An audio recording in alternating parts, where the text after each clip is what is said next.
The political news cycle is fast, and keeping up can be overwhelming. Trying to find different perspectives worth your time is even harder.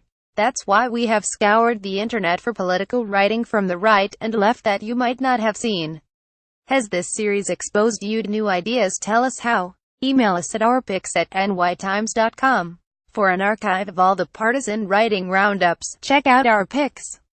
From the right, a makeshift memorial near the scene of Tuesday's attack in Manhattan. Hiroko Masuoka. The New York Times. Mark Krikorian in National Review. Of course, the admission of one jihadi killer through this cockamamie program actually isn't in itself enough of a reason to rid of it. But there are plenty more. Mr. Krikorian agrees with President Trump about the need to abolish the diversity visa lottery. He points out that the visa program admits a disproportionate share of immigrants from terrorist breeding grounds and establishes a migration network where one would not have existed. He adds that the program creates assimilation-resistant enclaves that can themselves pose a threat to national security. Read more. Ben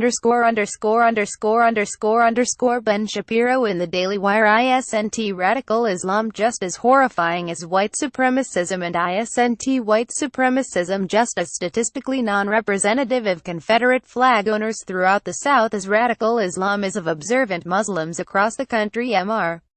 Shapiro criticizes those in the news media who are quick to separate an Islamic terrorist from the entire religion, while equating all white supremacists with those who choose to fly the Confederate flag. He writes, "If we're going to start attributing terrorist ideologies to broader movements, we're going to have to abide by that rule across the board." Read more. Editorial board of the New York Post. In the end, though, let's face it, attacks like Tuesday's are extremely hard to stop. Members of the New York Post's editorial board concede that it is difficult to stop the type of lone wolf terrorist attacks that occurred on Tuesday. However, they write that it is worth re-examining the visa lottery, which began as a patch on a dysfunctional system and which Democrats had agreed to scrap in 2013. Read more. Megan G. Opera in The Federalist. While it's reasonable to want to restrict travel from countries that can't provide sufficient information about their citizens who seek entry to America, the ban doesn't address the way in which the Islamic State's ideology spreads, nor its non-centralized network of adherents, many of whom are unknown even to ISIS leaders. For Ms. Opera, the attack on Tuesday in New York illustrates the ways in which Mr. Trump's travel ban falls short.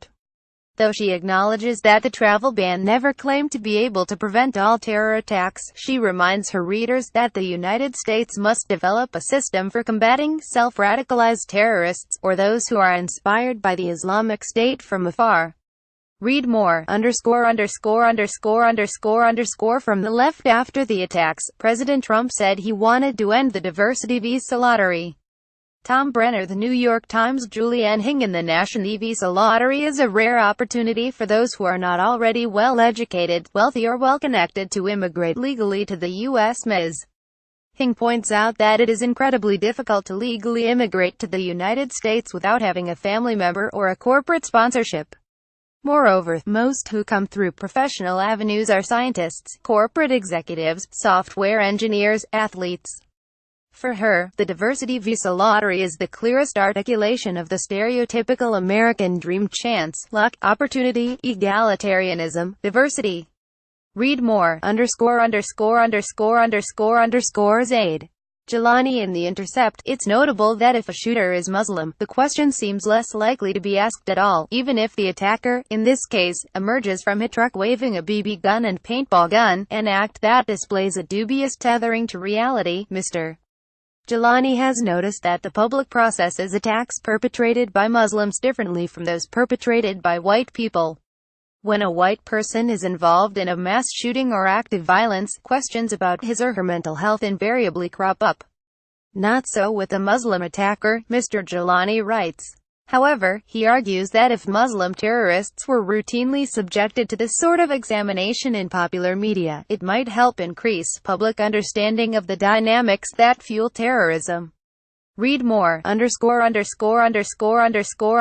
Simon Jenkins in The Guardian. Most powerful and secure nation on earth, its territory last threatened with invasion by the British in 1815, quivers with fear before an imagined army of hostile forces massing across every border and beyond every sea. Mr. Trump's response to the attack in Manhattan, according to Mr. Jenkins, does nothing to heal the nation or demonstrate a steely resolve in the face of terror. Instead, the president's words betray a politics of fear. The more effective way to battle terrorism, Mr. Jenkins writes, is to treat terror as a criminal means of making a point and book a trip to New York to show that the world will not be cowed. Read more, _______ Editorial Board of The Washington Post. Like almost any immigration program, the diversity visa lottery is imperfect and susceptible to abuse. The editorial board of The Washington Post acknowledges that the visa lottery has its downsides, noting that its winners who lack higher education are not uniformly equipped to thrive in this country. However, they still contend that the lottery and other programs like it are a powerful tool of public diplomacy. Read more, ______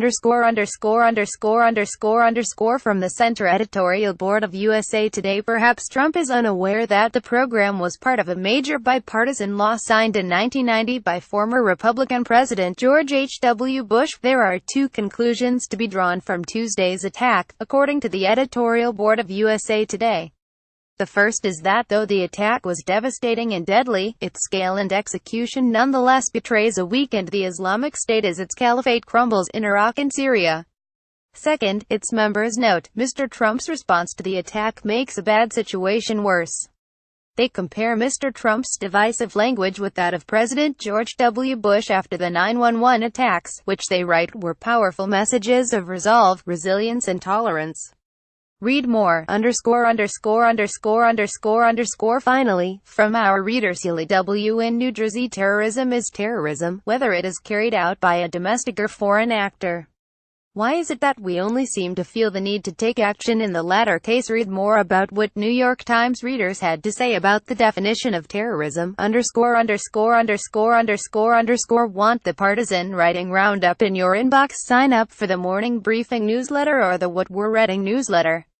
Have thoughts about this collection? Email feedback to our picks at nytimes.com.